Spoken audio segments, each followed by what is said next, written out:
प्रदोष का दिन, प्रदोष काल का समय, भगवान शंकर प्रदोष के दिन प्रदोष काल में अपने भक्तों के घर पर नंदी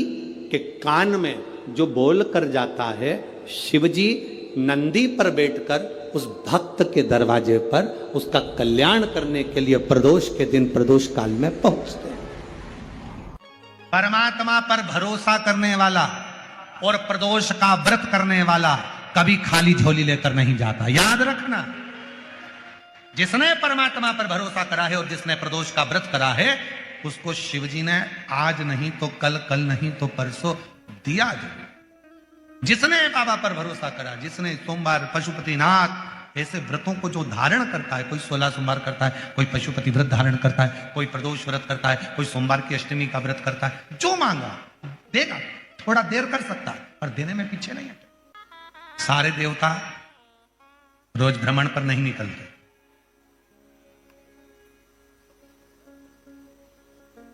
33 कोटि देवता में केवल एक देवता है, देवादिदेव महादेव, जो प्रतिदिन प्रदोष काल में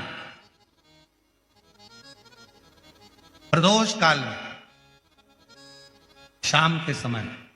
अपनी अर्धांगिनी मां पार्वती जी के साथ भ्रमण पर निकलते हैं अपने भक्तों का दुख मिटाने के लिए।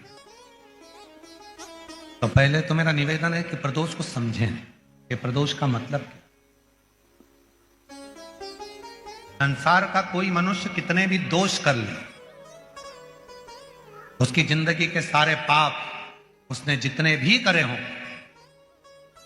यदि प्रदोष का दिन है, जिस दिन प्रदोष है उस दिन यदि उसने व्रत धारण करा, केवल एक दिन ऐसा होता है प्रदोष का जिस दिन 33 कोटि देवता और 64 योगिनियां भी भगवान शंकर के सामने अपने मन की बात कहने के लिए प्रदोष काल में खड़े होते हैं और शिवजी अपने हाथों से उनके दुख मिटाते मिटाते जाते हैं। वो प्रदोष का सतयुग में, त्रेता युग में, द्वापर में और कलयुग में, इन सब में बड़ा अंतर है। सतयुग में, त्रेता में, द्वापर में भक्त को भगवान के दरवाजे जाना पड़ता था। केवल कलयुग एक ऐसा है जिस कलयुग में आप भगवान को पुकारते हो तो भक्त को भगवान के पास जाना नहीं पड़ता, भगवान भक्त के पास दौड़कर आता। और यह बात तुलसी बाबा ने भी अपनी रामचरितमानस में लिखा कि कलयुग केवल नाम आधारा और सुमर सुमर नर उतरहि। आप भजो, नाम का उच्चारण करिए, भगवान का करिए। जब भगवान के नाम का उच्चारण करोगे तो भगवान अपने करीब में आए। देखिए, अगर प्रदोष का व्रत नहीं कर सकते, प्रदोष के दिन आप व्रत नहीं कर सकते, मान लो आपसे भूखा नहीं रहा जाए, प्रदोष का व्रत नहीं कर सकते, प्रदोष के दिन आप भूखे नहीं रह सकते, मंदिर भी नहीं जा सकते, दिया भी नहीं लगा सकते, तो शिव महापुराण की कथा कहती है कि प्रदोष के दिन, प्रदोष काल में अपने ही दरवाजे के पास में देवादिदेव महादेव का स्मरण कर लक्ष्मी की वृद्धि के लिए,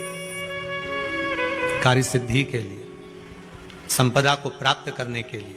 आप अपने ही दरवाजे के पास में एक दीप लगा सकते हो। कौन से दिन? प्रदोष के। एक बात और अच्छे से समझ लीजिए,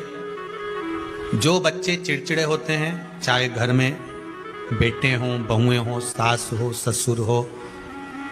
परिवार में छोटे छोटे बच्चे हों, चिड़चिड़ प्रवृत्ति करते हों या चिड़चिड़ा स्वभाव हो, जरा जरा सी बात में क्रोध आ जाता हो,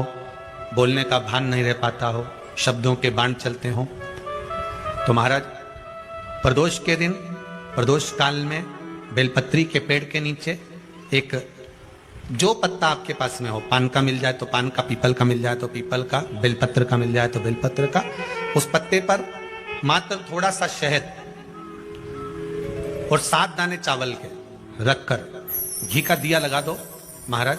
और थोड़ा सा जल हाथ की अंजलि में लेकर भगवान देवादिदेव महादेव का स्मरण कर कि इस बेलपत्री के वृक्ष के नीचे माता लक्ष्मी, पार्वती